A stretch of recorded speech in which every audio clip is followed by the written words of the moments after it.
Hello, everybody. AM 1230 WJOB and 104.7 FM. Also live on Twitter and live on Facebook. I'm Jim Deedlow. I'm the host of the morning show here at all of these places on all four of those outlets. And I also, later in the day, I do some stuff with folks who have anything to do with business, and we call that Jed in the Money. In the mornings, it's Jed in the Region. Now it's Jed in the Money. Of course, I was a commodities futures trader for 18 years and have owned the business here with my wife for 13 years. So I have a little bit of experience in business, and I just like to bring people in to tell their stories and what their business is about, because every business is a story. We're going to go to one right now. That's Phil Swearingen. He is the president of Lean Operations Consulting Group, and he's out of Homewood, Illinois. Phil, thanks for coming in, man. I appreciate the invitation. All right. Elevator pitch, LOC Group, what is it? So the Lean Operations Group helps privately owned companies up to publicly held companies improve the eternity of business, which is basically we help them increase market share, improve revenue, and decrease costs.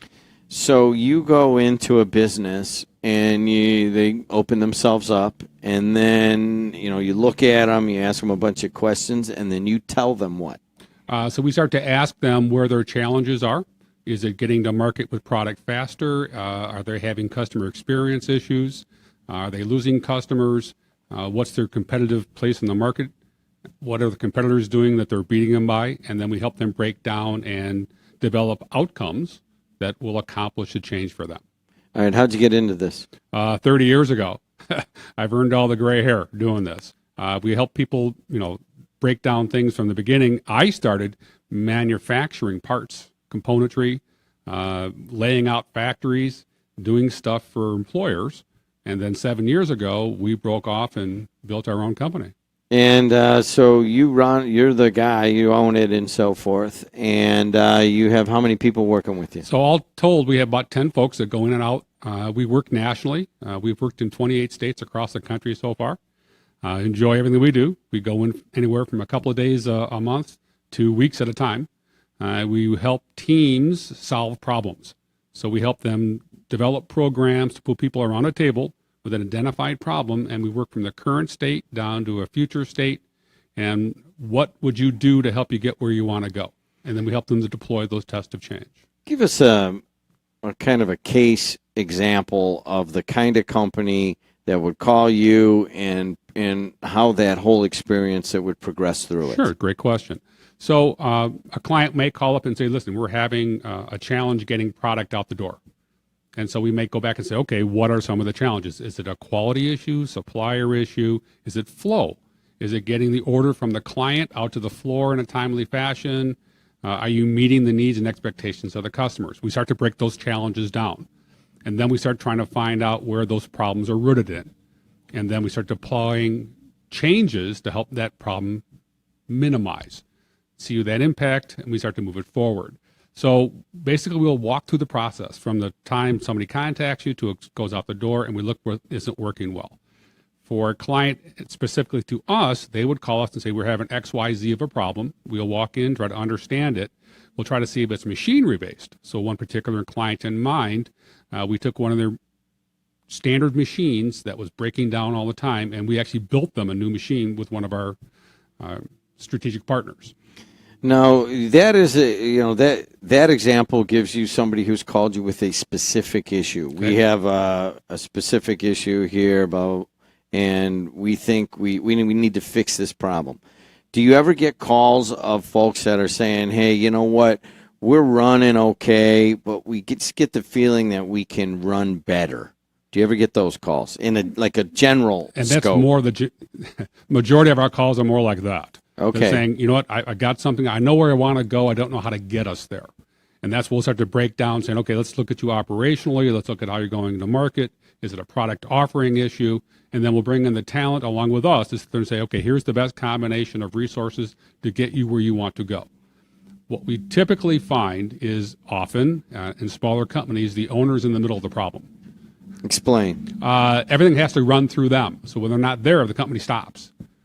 They can't get answers. People can't get back to customers because I have to go check with Jim all the time. Jim is making all the decisions. So we'll actually walk in and say, okay, let us build you some tools and guidelines that'll help your staff with the information that you would give them, but you don't need to be there to give it to them. You know, that's interesting that you say that here at WJOB on the radio and on the Facebook and Twitter live streaming. We have over 100 small companies that do business with, and I get to know a lot of them. And many of them, I'd say well over half of them, are companies that are surrounded by an individual. It's typically like one of my buddies or somebody I've gotten to know over the year, man or woman. And you can see the same thing. I think that's our company here. If I'm not here, sometimes it's a little more difficult to get decisions. And so I could see that as being a typical challenge. At the same time, I mean, many of the people that that advertise here and that we work with are, it might be 5 people, it might be 50 people, but it's almost, I think a lot of the guys and gals try to keep it small enough so that it's almost built that way. If that makes sense. It does. They're afraid of letting go for how it may evolve into something that's out of their controls. So what we do is we help smaller companies build infrastructure so it will run the same way as whether they're there or not there. And then the owners have helped us build that infrastructure so they feel a lot more comfortable that things are going to go the way they plan them to go. And what we help leaders do is go out and actually build the business. Quit running it. We can help you build the infrastructure so it can run, but then this will give you the opportunity to grow it. Now, some owners like the size of their company, and that's fine. But what type of headaches do you have that maybe we could help you avoid? What we're really concerned about is where is the customer in your business experience? People build the business so the business can run, and not necessarily how it interacts with the customer. So you'll find out that 82% of consumers won't go back to a customer for a business because of the experience that they had. So we really focus on that customer experience. How do we build that to it's stronger, that people want to talk about what you do? Oh, you got to call, you need to listen to WJOB. You got to hear what they do on that radio station. Here's the experience that I had. How do we help your customers get there? And we look at the touch points when they call. In my business, you get that same reception no matter who's answering the phone. We call that standard work. We're talking to Phil Swearingen. He's an MBA. He's the head of Lean Operations Consulting Group. And he goes into businesses and takes a look at them and consults with them in a number of different areas. All right, so let's talk a little bit about you. Sure. You grew up where? In Homewood. In Homewood. What high school would that have put you at? Homewood Flossmoor. At HF. And then you go on to what kind of education? So I did both my undergrad and graduate over here at Purdue Northwest. At Purdue Northwest, which was then Purdue Cal. Purdue Cal. And then I had the opportunity then. I've actually taught there for about the last 8 years. Okay. At Purdue Northwest, all right, too. so you've been teaching as an adjunct over here at Purdue Northwest. You've also been attending 1 Million Cups, which I now host here on the campus of Purdue Northwest Commercialization Center. And you're dealing with, not with companies that have been around for a while. We're looking at a lot of people that maybe work somewhere else and they've got an idea to do this certain software or certain product or certain service, and they're bringing it in here, and they're all at different stages. Some are conceptual, some have minimum viable products, some actually are up and running, but it's a whole different story from an established business to a VC type business. So when you're talking to folks here, and they do come and ask you questions and so forth, explain the difference between the standard the existing business and the one that wants to be one. So for the want to be one, I talk about how they're positioning themselves in the marketplace. So I talked to a small coffee company owner just last week who's looking at presenting at 1 Million Cups and said, we'll tell your story. And she got into a very interesting story about how her and her friend built a business. I'm trying to share that's not the story you want to identify. We identified a geographic need because people aren't being taken care of. We found that the big guys aren't taking care of the smaller clients. That's the story I want you to really go out and try to tell. How we fill that void, how we're different from the big guys, how we get where you want to go. We listened to a company that was doing concrete jacking, and I kind of pulled her off to the side because I didn't want to give her some advice over the radio because it would ethically help her competition. And what I was sharing with her is, you said that you came in and your services are different that it holds up better. Offer a 5 or 10 year guarantee on it. What's going to cost you? An extra drill hole to come out and do it again? But you're trying to separate yourself. In my company, we give you a 100% money back guarantee. Find that in a consulting company.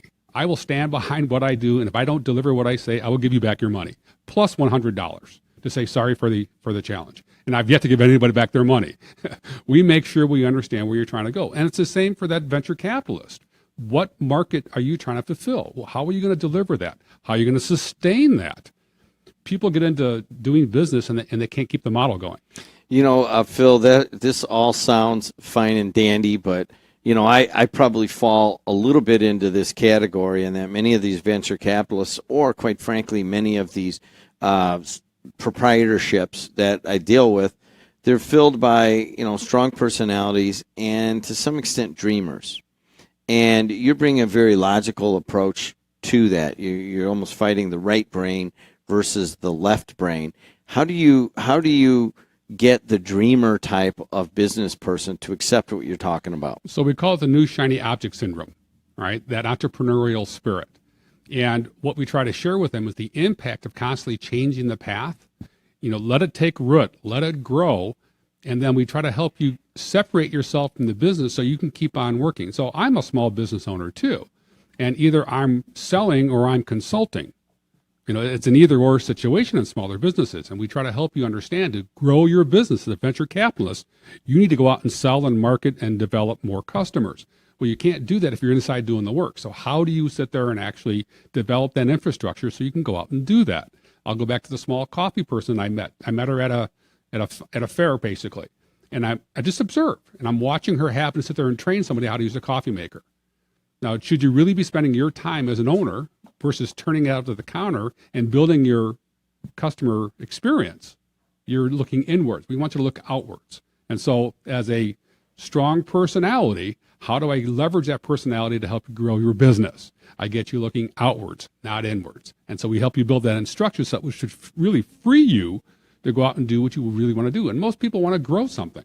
That's why they went on their own. I'm tired of working for somebody else. I want to go grow something so I can feel like I've accomplished something. The challenge is set a course.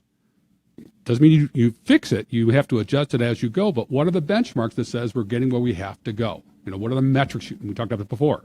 Well, how are you going to measure that success?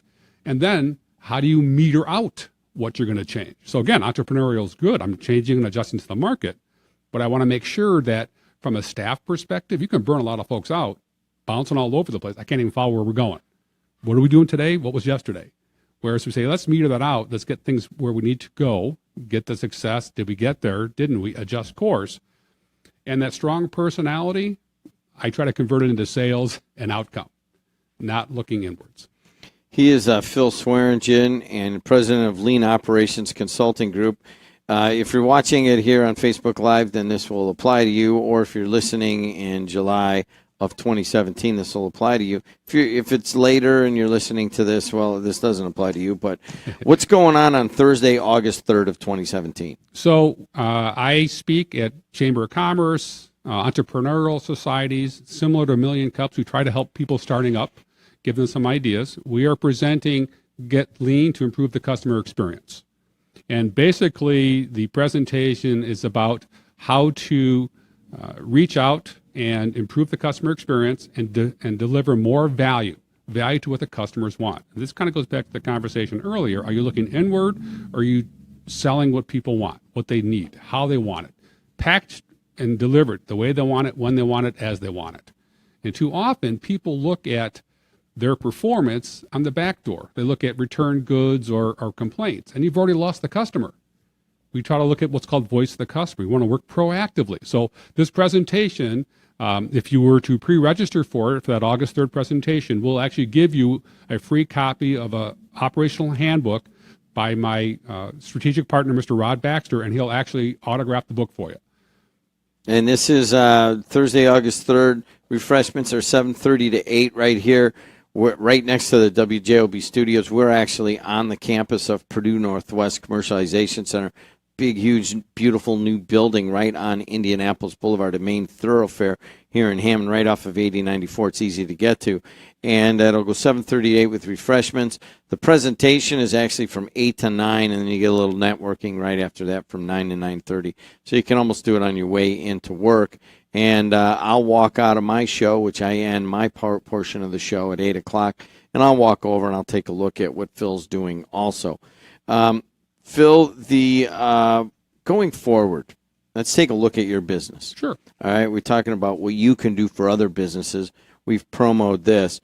A big part of what you guys do, and I've seen on some of your promotional material, you talk about Six Sigma or Lean Six Sigma. Explain what that is to people. Sure. So there are two different things here that we help improve businesses. One is lean. It takes waste out of processes. If you have a process step that isn't delivering value to the client, to your customer, we would consider that to be of non-value added. How can I get rid of that step? How can I re-engineer it to go around it? By removing that wasteful steps, the customer experience gets better because they get in and they get out faster. Think about the doctors. Every time you go back to a doctor 3 days later, they give you the same set of forms and ask you to fill all these forms out again. You're taking up time. I'd rather get in, see the doctor, and get out. You need to respect my time as a customer. And so what we look at is all those touch points, all those transactions you ask of your customer, are they delivering value? And if not, can we get rid of those? We consider that to be waste. Six Sigma looks at variation. So how do I plan better? How long should this appointment actually take you? So do you run from 8:30 to 9:30? That hour is called variation. Can I get it down to a 10-minute spread? By reducing that variation, people can count on where they have to be better. They know what to expect. They can plan better. And so through that variation, I can do better scheduling and get better outcome and respect my customer's time. So that's Lean Six Sigma. We put it together, and by saying we take out the waste first before we try to make it the process step any more reliable. Why fix something that nobody cares about? So really, take a look at Lean Six Sigma. It's a methodology to improve the customer's value, what they are receiving, and then reducing the time spent in the process. We're talking to Phil Swearingen, and Phil, I got to tell you, when we've talked, privately, and we've been at the 1 million cups and so forth. A lot of what you say makes sense to me as a small business. And I can see that, every one of the issues or challenges that you mentioned, I thought of a different business in my head that could probably benefit from that. But you also have the issue of you marketing yourself and trying to convince businesses that, hey, this is a worthwhile thing. How do you do that? So basically, we share with them there is no risk by calling us. We give you a free evaluation first. We look at what you need from us. We define that scope of work. And if we don't deliver it, you don't pay. So you actually have a risk-free encounter with us. We don't send you reports. We deliver results. Our business is built on that reputation. We work from companies of a couple hundred people down to a few people, up to a couple thousand people. All right. We work in very large medical organizations, but it's still people doing the work, regardless of the size of the organization. And we break that down into smaller, manageable pieces. And so by doing so and having this conversation, saying, listen, I'm not going to sit there and try to boil the ocean for you. We're going to start really small, get some wins, get some successes, and we start to deploy also some communication tools to go with that. You'll find that about only 33% of Americans are actually engaged on the job. We actually help people build engagement of their staff by, remember that strong personality you brought up? That's because they're basically drowning all of their staff members. How about we listen to what they have to, they do the work. Maybe they have some better ways to get it done. And then some start to build that engagement from staff. And then owners start to see, they're actually generating some stuff around here. We got good retention. I started the company 7 years ago. Within the first week, we had our first order, and I still have that client 7 years later. He's Phil Swearingen. Interesting stuff, Phil. Not everybody wants to hear it. And I've gone through periods where, I don't want to hear how to run more efficiently until all of a sudden you realize you're working about 70 hours a week when it can be 40. Sure. And that's usually a fairly attractive thing to folks. Anything else you want to add, man? So what we'll start with is, we start with the owner going, just what you said. Are you trying to get home earlier? Are you trying to build the business bigger? and we'll actually help you build a solution. So we build and deliver custom business solutions to meet the needs of the client. And how do people get a hold of you? They can go to our website, LOCGROUPLLC.com. LOCgroup.com. Yep, LOCgroup.com, or they can go to 708-960-4899 and call customer service. You know, I guess I forgot one question I was Sure. going to ask you. How does teaching classes over here at PNW fit into what you do?